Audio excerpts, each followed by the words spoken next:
Сайн байцгаана уу залуучуудаа, та бүхэнд энэ өдрийн мэндийг хүргэе. Бид контент үйлдвэрлэлээ 90 үед амьдарч байна. Competition.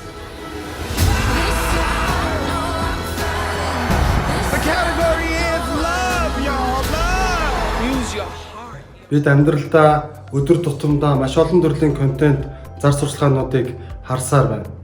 Тэгэхээр зар сурталчилгааны түүхэн үеийг хараад үзэх юм бол бараа солилцооны үед бол худалдаачид, бизнес эрхлэгчид лангууны ойр орчимд явж байгаа хүмүүст бүтээгдэхүүнээ сурталчилж худалддаг байсан. Дараагийн үе бол масс харилцааны үе. Бүтээгдэхүүний контентуудаа үйлдвэрлээ, зар сурталчилгаагаа үйлдвэрлээд олон нийтэд хүргэдэг байсан. Гэхдээ тэр нь үр ашигтай байна уу, үр ашиггүй байна уу гэдэг нь харилцан адилгүй байсан. Одоогийн үе бол судалгааны 90 үе. Илүү шинжлэх ухааны үндсэлтэйгээр илүү судалгаа, зорилттой хүлээн авагчийн онцлог тулгуурласан контент, зар сурталчилгаануудыг үйлдвэрлэж тэдэнд илүү үр ашигтайгаар хүргэж чаддаг болсон байна. Хэрвээ та илүү бүтээлч, илүү хүчтэй зар сурталчилгаа үйлдвэрлэгч болохыг хүсвэл зар сурталчилгааны мэргэжилтэн мэргэжлийг сонгоорой. Танд амжилт хүсье.